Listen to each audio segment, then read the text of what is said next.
We are talking with women of Pittsburgh news and their connection to music on today's PMEA's Take Note podcast.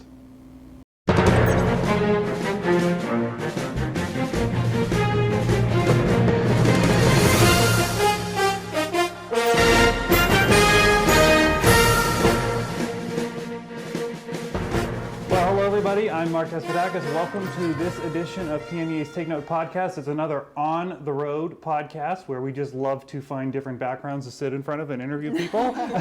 And this is also a first for us. This is the first podcast with two guests live in person. Ooh, so exciting stuff. You guys are trendsetters here. This is like this is big, yeah. So we are here in Pittsburgh today, and I'm joined by two women of television news here in Pittsburgh, and we'll talk about what that means about music here in a few minutes. So first, Ashley Zilka. So glad to be here. Thanks for being here. And Erica Mokay. Hi, happy to be here. Finally, we made it happen. Yeah, we've been talking about this for months, and we finally have made it happen. We are here. Yes, yes. So Ashley works for WTAE, the ABC affiliate here in Pittsburgh, and Erica works for KDKA, the CBS affiliate here. Yeah. So before we get to the whole music piece and why you're here, I just want to hear a little bit about you, like, kind of your thumbnail sketch, so people kind of get a sense of maybe your career in TV. Whoever wants to go first. You want me to go first? Sure. So you'll find that Ashley and I, our paths really, there's a lot of parallels there, but interest in television news really started when I was really, really young. I was doing morning announcements in middle school, probably yes. you yes, were too. Those cafeteria announcements. Yeah, what's for lunch that day, right? So Ashley had the opportunity to shadow Kelly Fry, who was a former morning anchor at TAE, and I kind of followed Ashley's footsteps in doing that. And then it kind of started from there. I was in Steubenville, Ohio for 5 years, and then from there I went to Kalamazoo, Michigan. I was there for almost 6, and then came right back home. You were the girl from Kalamazoo. Yep. Bet you've heard that how many times, right? Couldn't resist. Yeah, like Erica said, we kind of knew from the beginning, which is unique, that we wanted to do this. Similar paths. I started in a little town called Zanesville, Ohio. I don't even know if a lot of people have heard of it. Market 204. I did that for a little bit, and then I went to Rochester, New York for 3 years, and then I went to Cincinnati, Ohio for 3 years, and then Minneapolis for 3 years, and now back home. Oh yeah, so that's a lot of moving. Yeah, but this is home. Yes. So that's the interesting part of this. Both of you are from the Pittsburgh area. Mm-hmm. Both of you are from the Bell Vernon area. Both of you went to school together at Bell Vernon, which is the really interesting part. And then you're back here, which is so awesome. So while you were at Bell Vernon, I mean, this is kind of the point of why we're here. You were involved in the music programs there. So I'm curious to hear, what your experiences were, even what your overlap was. But what was what did you do in high school and even all your scholastic K-12 music programs? Yeah, I did chorus, and I've done that since elementary school. Went through it the whole way until I graduated high school, and then I did musicals my junior and senior year. So the first 2 years I didn't, but then Mr. Roselle convinced me to do musicals. So I did. We were talking about this last night. 42nd Street junior year, and then Copacabana senior year, and it was so much fun, and I'm really glad I did get involved in that because chorus was awesome, but musicals took it to a whole new level. Yeah. She and I, we were in Copacabana together. Okay, all right. That's where we overlapped in the musical world. All right. But I mean, it's very similar. I was in chorus in middle school and high school, and then I got into the musicals my sophomore through senior year. But really for me, beyond music, it was really the arts for me that I was really into. I really liked being in front of an audience.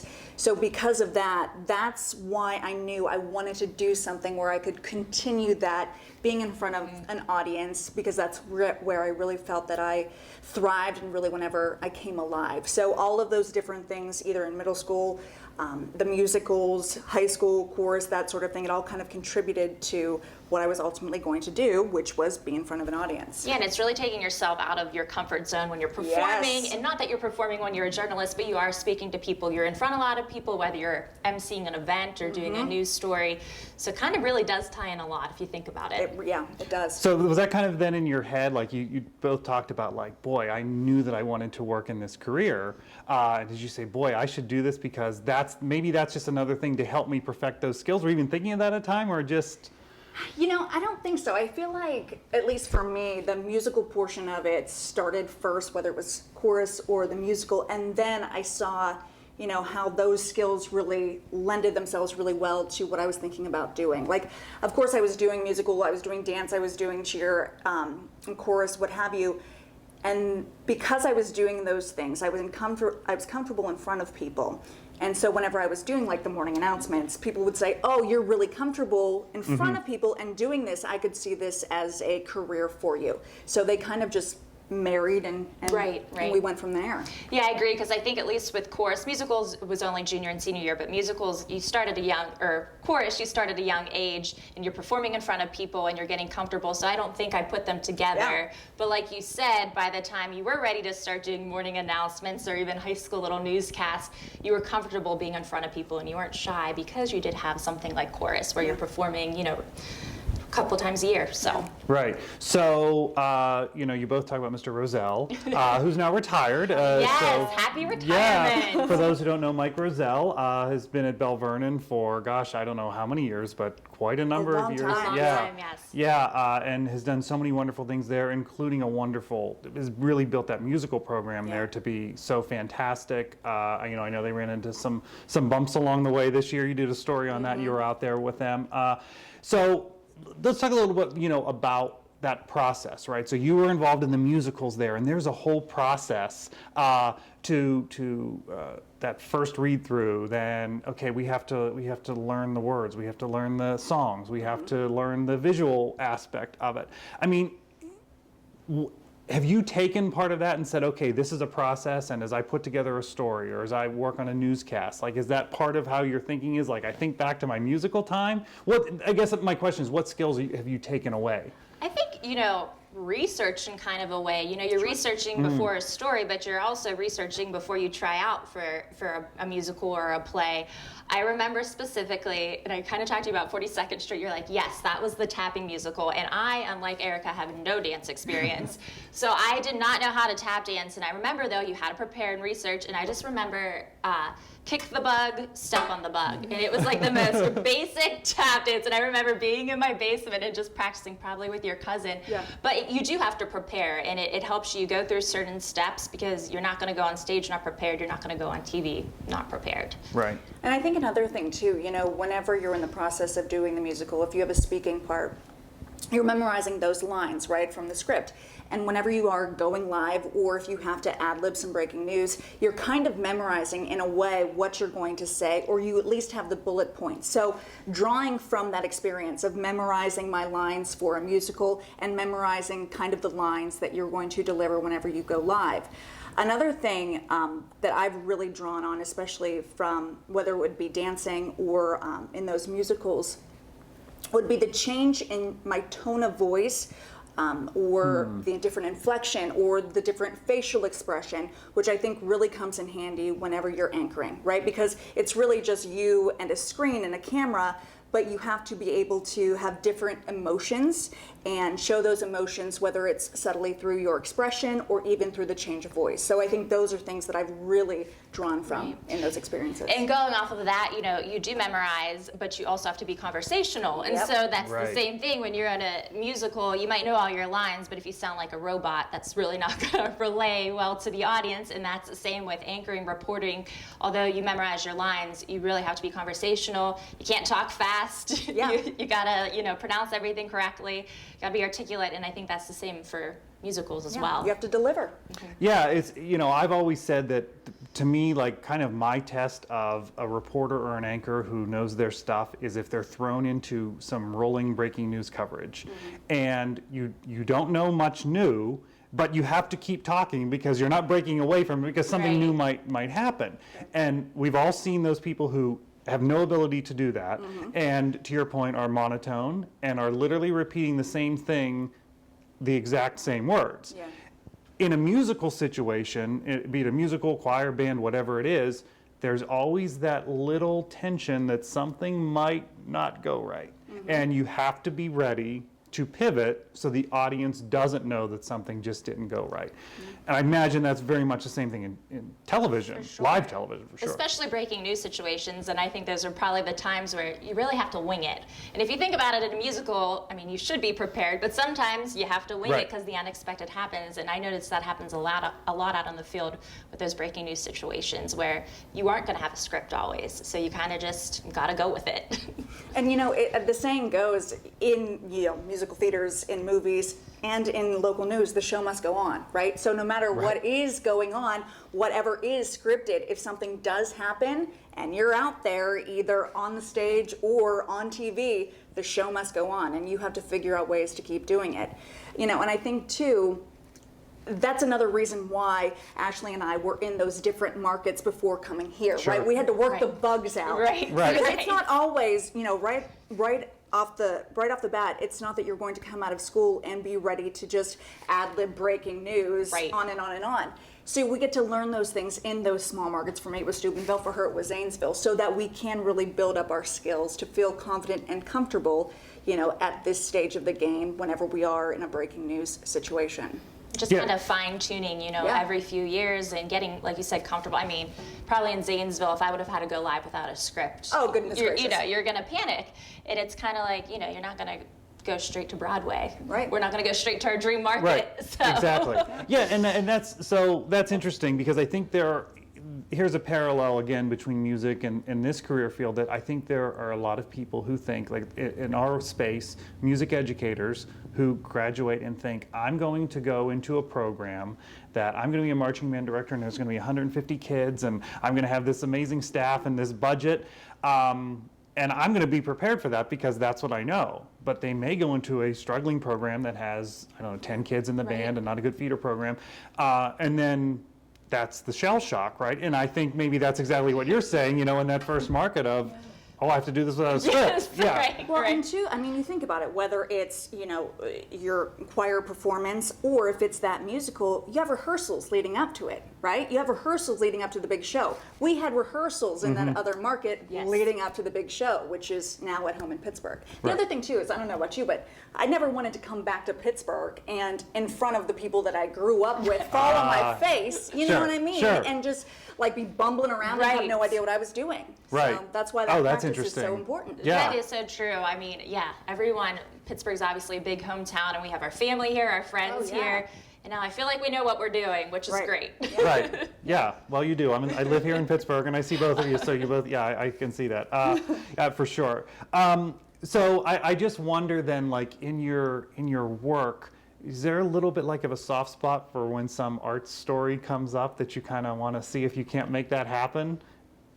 For me, I think the soft spot is anything that happens in our hometown, anything that's Bell Vernon or Westmoreland County. So that's, I think, when you did that piece. Yes, with the musical, I was like, I have to be the one to do this because I have that connection to it. So I think that for me is really the soft spot, and things that I grew up seeing or grew up being involved in that I want to tell that story that's maybe never been told before, but I know I felt it growing up, or I experienced that growing up, and I want to be able to share that. Right. I think that's my soft spot. Actually, this year and in recent months, I was all over musicals for news stories. It was Elizabeth Ford, which is a local school district, and there was a fire that destroyed their auditorium weeks before their musical. So, I wanted to help them out, given that we were in musicals, and so I did probably, you could call it a series on stories, just following them along the way. Another local school district, Thomas Jefferson, helped them out.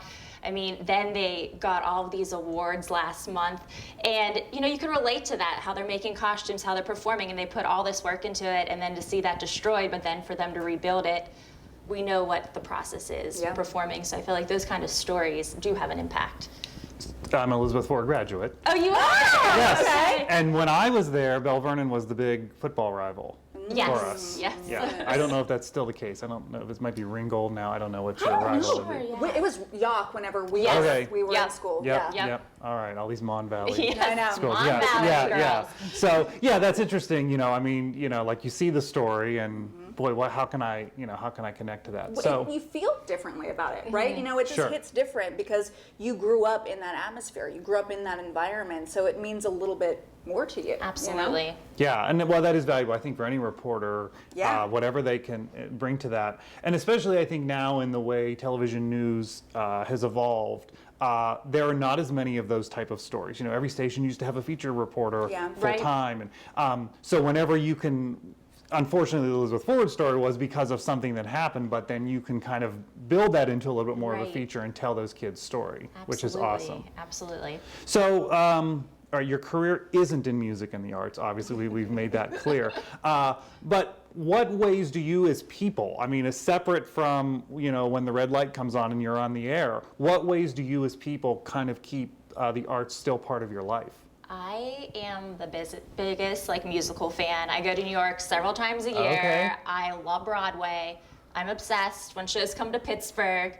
Bette Midler is my favorite person in the whole world. So when she was on Hello Dolly, I went to New York like 5 times. It was stalker mode. But yeah, musicals, I love them still. I go to them all the time. Yeah, they're so fun. I mean, in breaks, honestly, you'll find me making songs up out of just different phrases and just, you know, it's kind of an outlet too. A way to have fun, a way to just, you know, make that connection, Absolutely. express your voice, and just have a little giggle because truly, I mean, we report on some doom and gloom. So there are times when you have to lighten the mood a little bit, and if you can bring some levity to the situation during the commercial break, of course, Sure. you know, I find that singing, as silly as it may be, Oh, kind of does that. absolutely. You've shared that on social media a few times, I've seen. Yes, yes, a little Yeah. tap dancing as well. Yes, A yeah, little yeah. soft Need to shoe. take some more lessons off of you.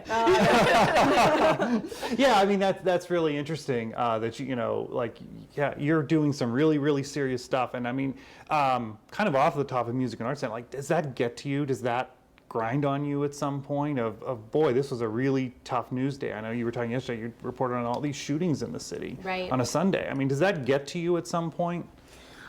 For me, I think it depends.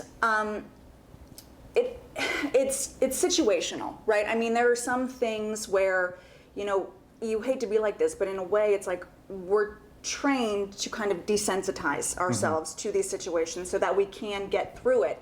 But there are occasions where, you know, certain things happen and it just stays with you a little longer, and you kind of have to.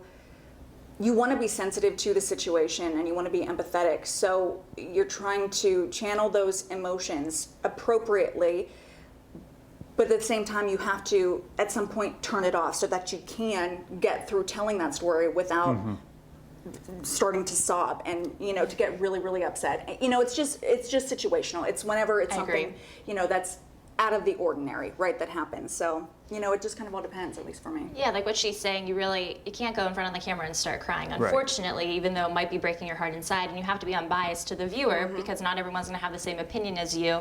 So it kind of sounds heartless in a way, but you have to shut it off to be professional, and then, you know, you might go home. I know there's times where I go to my husband like, I just can't talk right now. I just need to like debrief. It's been an emotionally draining day, but when you're on the job, you kind of got to stay focused. Right, yeah. You know, I mean, with everything going on with the Pittsburgh synagogue shooting trial, I know that was something that in our newsroom, so many people were affected, and then it coming up again, and with the trial and all that kind of stuff, and seeing the different images, I mean, it brings up a lot of emotion, and at times it's really hard to separate that, especially when it's something just so tragic like that.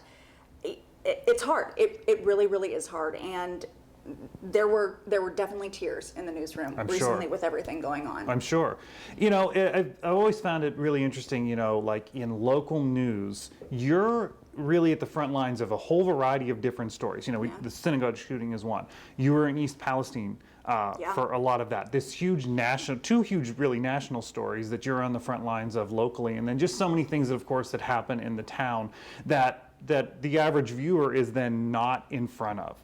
And I just like look at that and say, wow, that is just this incredibly different life experience, and I would imagine it brings an incredibly different perspective on the city, the region, and just you know, your perspective on what this area is like, because you're seeing so many of the good and the bad on the front lines. I mean, Ashley, you were in Minneapolis when the whole George Floyd thing Okay. was happening. So she was right on the front lines of some really, really serious stuff. So she knows what that's like.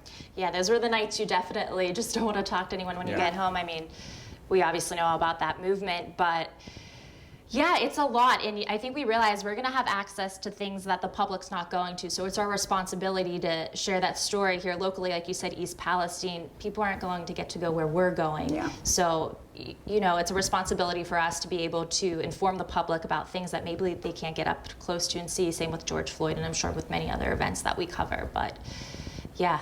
But you know, it's again a situation where when we're covering those stories, like when Ashley was in Minneapolis, I was in Kalamazoo whenever the Pfizer vaccine rolled out for COVID, like having that experience under our belt allows us to be that much stronger in the city where we grew Right. up and the city where we have roots. Right.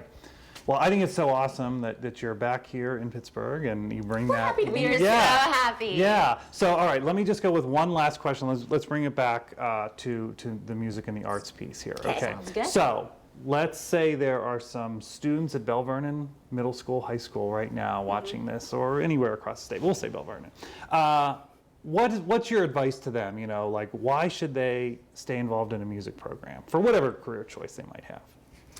I think it's just going to help you in life, whatever you do. It's going to make sure, you know, you're outgoing, you can express your feelings, you could talk, you're going to meet so many different people too. I mean, if I wasn't in chorus or in musicals, I wouldn't have known half of those people. You're really branching out, getting out of your comfort zone, and you're going to use that in your life for so many different situations. So don't be scared to do it, even if you don't have any experience at first. And I know Bell Vernon, there's great teachers there, and we of course are going to miss Mr. Roselle, but there's a lot of great people there. Yeah.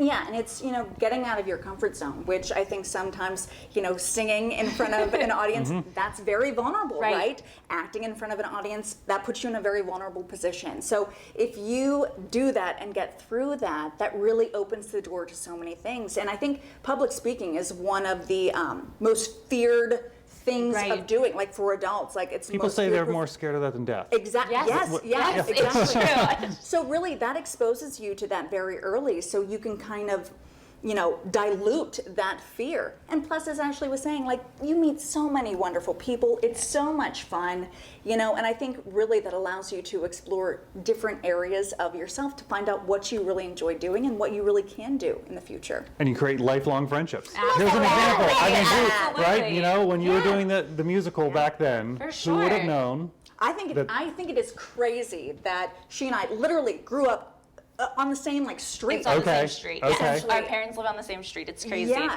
and I mean, like here we are. Yeah. It's really crazy. Really, really crazy. Well, it's awesome. I think it's a great story. So, thank you both for taking some time to chat with us Absolutely. today. Thanks for having I us. really appreciate it. And we're between shifts here. Erica was on the morning news and came from that, and About to go Ashley's do on the the way. 11 p.m. Yeah, news tonight, so yeah, so. so if you're in Pittsburgh, check these guys out. If you're not, when you're here, make sure you do. So thank you again for joining us. Thank you. And thank you all for joining us on this edition of PMEA's Take Note podcast.